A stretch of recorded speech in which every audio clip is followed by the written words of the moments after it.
What if I told you the version of you that wins, the version that walks into any room like they own it, that speaks and others lean in, that never waits for permission, is already inside you? Not someday. Not when you finally feel ready. Right now. The truth. Confidence doesn't come before the leap. It comes because of it. And while most people are waiting to feel brave, the rare few already act as if they are. That's the difference between the average and the unshakable. The Stoics knew this. They didn't rely on emotion. They commanded it. Marcus Aurelius faced entire empires with calm resolve, not because he felt ready, but because he acted ready. And over time, his mind had no choice but to obey. That's the secret. You don't need to believe yet. You just need to act like you do. The world won't know the difference until it's too late. Welcome to modern Stoicism, where ancient warrior philosophy meets modern psychological dominance. Comment below, I don't wait for belief, I become it. And get ready. You're about to become someone dangerous. Section 1. The Illusion of Confidence. Stoic Truth Bomb. Confidence is one of the biggest lies you've ever been sold. We're told that confident people are born that way, that they walk tall because they just believe in themselves. But here's what they don't want you to realize. Most of them never truly believed. They just acted like they did, until their brain and the world started to follow suit. Stoic philosophy knew this long before modern psychology gave it a name. Seneca said it best. We suffer more often in imagination than in reality. Let that hit. Most of your doubts aren't real. They're fantasies. The kind that keep your potential locked away in a prison made of hesitation. Now pair that with this. In dark psychology, there's a concept called behavioral conditioning, meaning if you repeat an action long enough, even without believing in it, your subconscious eventually starts to adopt it as truth. That's not a motivational quote, that's raw neuroscience. So what happens when you consistently act like you believe in yourself? You rewire your internal narrative. You stop waiting for belief and you start building it. Think of Roman generals before battle. Do you think they felt brave? Number. But they acted brave. Because fear doesn't matter in war. Perception does. And in life, you are always at war. With distraction, with doubt, with your weaker self. The Stoics didn't wait for clarity or confidence. They moved forward anyway, armed with logic, discipline, and a refusal to let emotion define reality.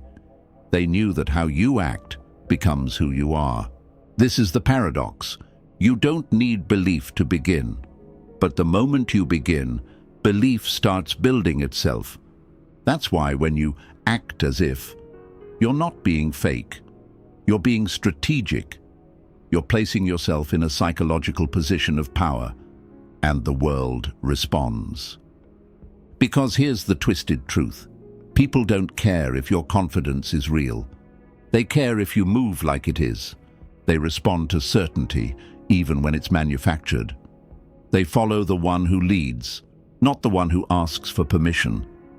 Now stop for a second and comment this down below if you're still with me. My actions teach my mind who I really am. Say it again if you need to. Let it sink in. Hit the like button while you're at it. It fuels this channel and signals that this message is hitting deep. You see, Stoicism and dark psychology actually agree on this point. Repetition rewires identity. Action becomes memory, and memory becomes who you believe you are. So next time you hesitate, ask yourself this. What would the version of me who already believes in themselves do right now? Then do that. No delay, no waiting, just decisive movement. Because belief isn't something you earn. It's something you train. You are not waiting for confidence. You are walking like a king until your crown appears. And that is modern Stoicism. Section 2. The Power of Pretense. Dark Psychology Insight. There's something almost sinister about how powerful this next truth is. And once you understand it, you'll never see yourself, or anyone else, the same again. You become what you pretend to be. At first glance, that sounds like a lie. Pretending feels fake, childish, inauthentic. That's what we've been taught. But what if that idea, the fear of pretending, is the exact thing keeping you weak? In dark psychology, there's a concept known as identity reinforcement. It's brutally simple. The more you behave like a certain type of person, the more your subconscious accepts it as truth. Your actions teach your mind who you are. Your behavior shapes your belief. Let's break it down. When you act calm under pressure, your nervous system begins to believe you are someone who thrives in chaos. When you speak with certainty, even when unsure, your mind adapts, and so does your audience. When you carry yourself like someone who wins, the world begins to treat you like one. Why? Because your identity is not fixed. It's programmable, it's fluid, and most people never take the wheel. The Stoics understood this long ago. Marcus Aurelius, in his Meditations, wrote not as he was, but as the man he was trying to become. His journal wasn't a record of perfection. It was a blueprint for his future self. Each word a command, each phrase a reminder. Act like the man you intend to be. The rest will catch up. Now, dark psychology takes it even further. It shows that people conform not only to their self-image, but to the expectations and behaviors they consistently imitate. This is called cognitive dissonance resolution. The brain hates contradiction. So when you act powerful but feel powerless, the brain has two choices. Change your behavior, or change your identity to match your behavior. Guess what it usually picks? That's right. The mind bends. And if you repeat the act long enough, you become the thing you pretended to be. This is not faking. This is preloading your future. But here's the dangerous part most people don't realize. Everyone is pretending. Some pretend they're not good enough. Some pretend they'll never win. And over time, they become that too. Your identity is being shaped right now by action or inaction, by intention or by habit. You get to decide which mask you wear. Just make sure it's the one worth becoming. So ask yourself this: what would someone unshakable do in your position right now? How would they speak, stand, respond? Then do exactly that, without waiting for permission, without waiting to feel like it. Because you don't need to feel like the person you want to be. You just need to act like them long enough for your mind to follow. Now, if this is hitting you somewhere deep, drop this phrase in the comments. I wear the mask until I become the warrior. It's not weakness, it's strategy. And it's exactly what Marcus, Seneca, and every dangerous mind throughout history did, whether they admitted it or not. Don't forget to like the video right now if this is shifting how you see identity. And if you're serious about this transformation, you're going to want the next part. Because in the next section we talk about the real weapon, the one most people overlook. Emotional control. Not just to protect yourself, but to shake the world around you. Stay locked in. This is modern Stoicism. Section 3. Emotional control is your weapon. Stoic core principle. There's a calm that makes people nervous. It's not loud. It doesn't posture. But when someone walks into a room, silent, still, unaffected, it's felt, like pressure in the air before a storm. That is emotional control, and it's the deadliest weapon you can carry. Epictetus said, "It's not what happens to you, but how you react that matters." The weak get pulled by the chaos. The Stoic uses it. Now here's where dark psychology reinforces what the Stoics knew. Calmness is control, and in any power dynamic, business, love, war, negotiation, the one who controls their emotions controls the game. Think about it. In every room, there's an invisible battle taking place, not with fists, with presence, with energy. The person who reacts the least leads the most. Why? Because emotional reactivity is submission. It's a signal that something outside you has power over you. And power, once given, is rarely returned. When you get angry because someone disrespects you, you just handed them dominance. When you get anxious because others doubt you, you've surrendered the frame. But when you remain still, calm, steady, that's when you become dangerous. It's not about being cold. It's about being composed. In a world addicted to emotional chaos, scrolling, snapping, overstimulated, you become a fortress, a presence, an anomaly, and anomalies attract attention, respect, influence. Modern Stoicism isn't about shutting down emotions. It's about weaponizing them, controlling when, how, and if they're used at all. This is where the Stoic and the tactician align. Let's get tactical. In a disagreement, lower your voice instead of raising it. You'll own the room. In competition, don't flinch. Indifference unravels the egos of men. In relationships, emotional self-control is magnetism. Predictability is repellent. Mystery pulls. People expect reactions. When you don't give them what they expect, they get unsettled. They start to question their own behavior, and that puts you in charge. Because here's the brutal truth. Whoever controls emotion controls perception. Whoever controls perception controls reality. This is the essence of Stoicism applied to the modern world. You are no longer just managing stress. You are controlling the emotional climate of your entire life. Now say this out loud, or better yet, drop it in the comments so your future self sees it later. I stay calm, they get shaken. Feel the power in that, because that's the level you're moving toward. Not by accident, but by design. And while others are addicted to reacting, chasing validation, and getting high on outrage, you're mastering the one thing they can't touch, your internal world. That's power, that's presence, that's modern Stoicism. Now hit like if you're feeling this, if you're starting to realize emotional silence is louder than any outburst. Because in the next section, we're not just staying composed.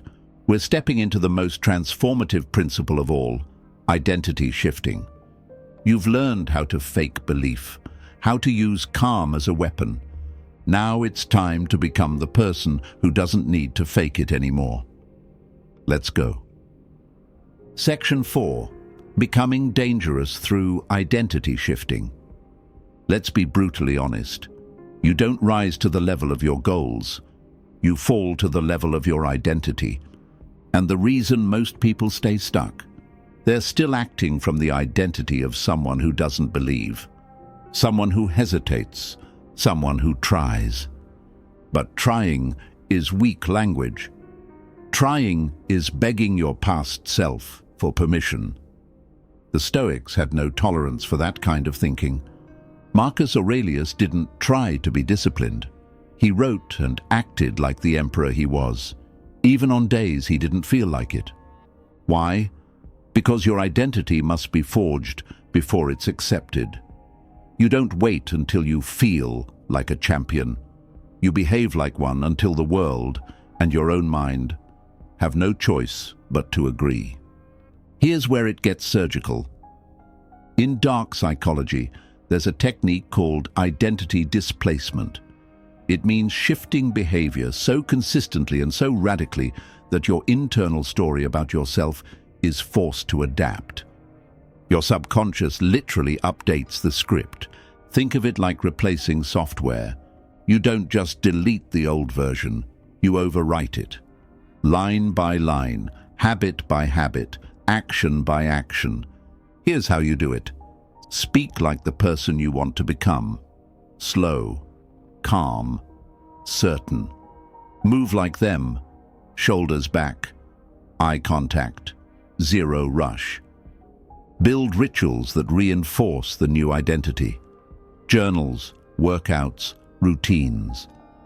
You are not acting, you are installing a new operating system. The Stoics journaled daily not because it felt good, but because it was identity work.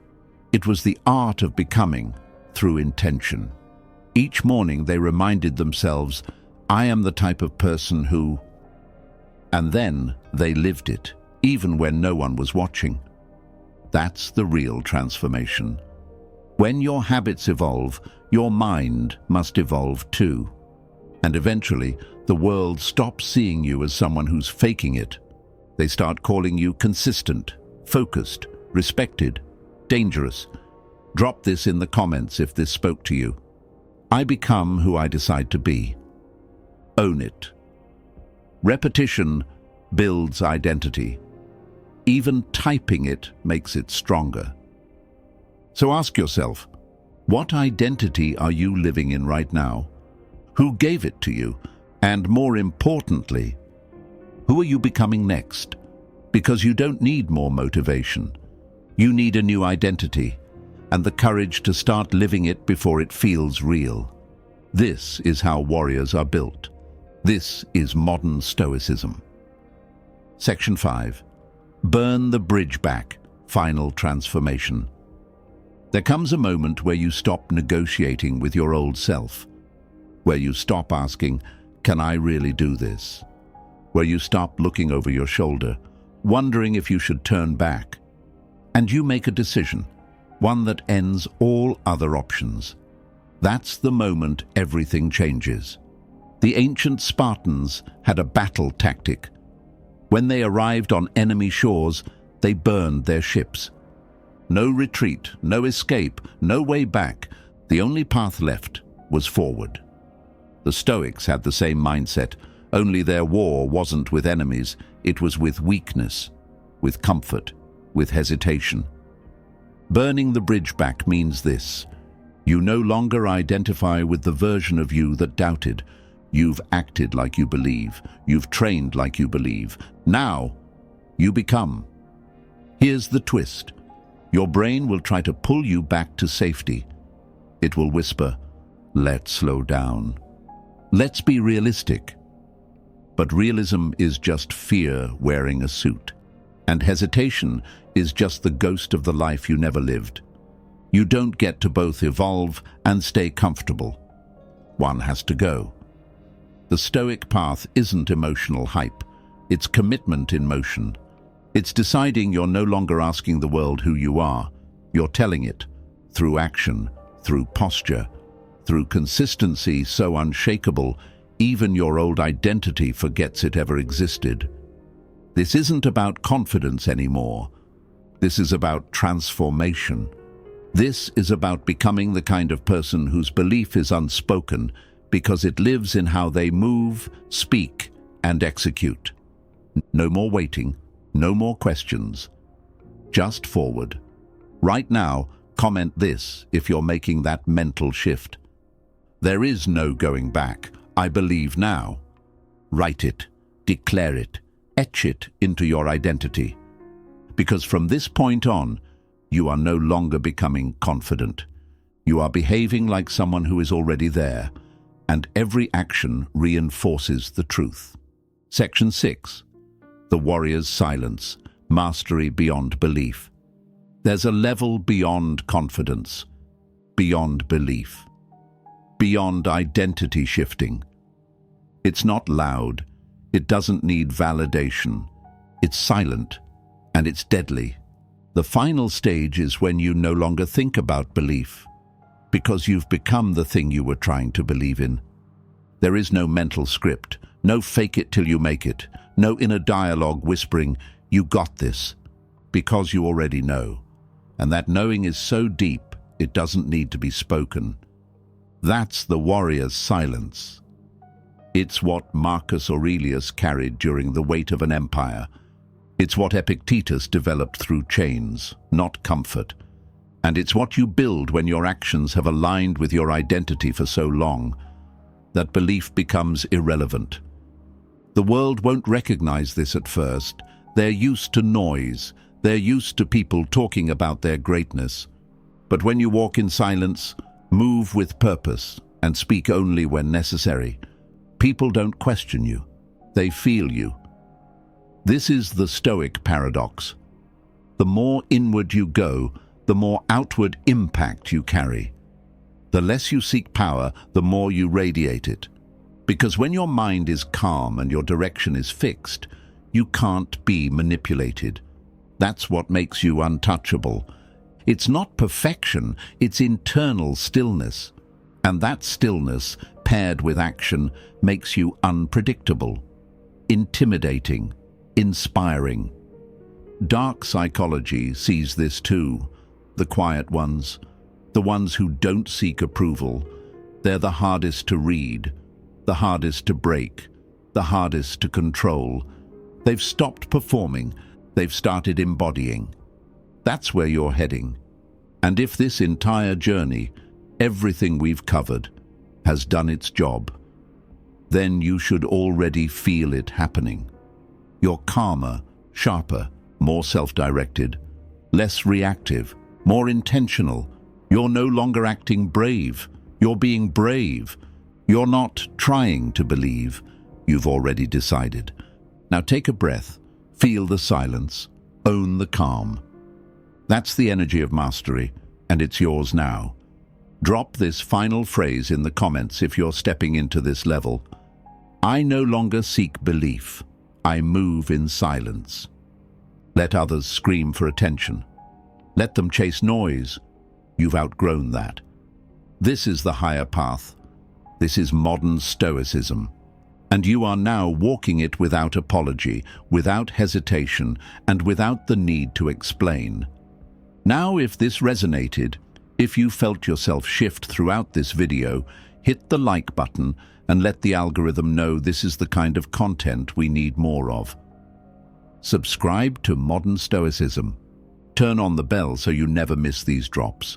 And share this with someone who's ready to quietly become powerful. You've stopped performing, you've started leading, and now you move in silence like a storm building strength.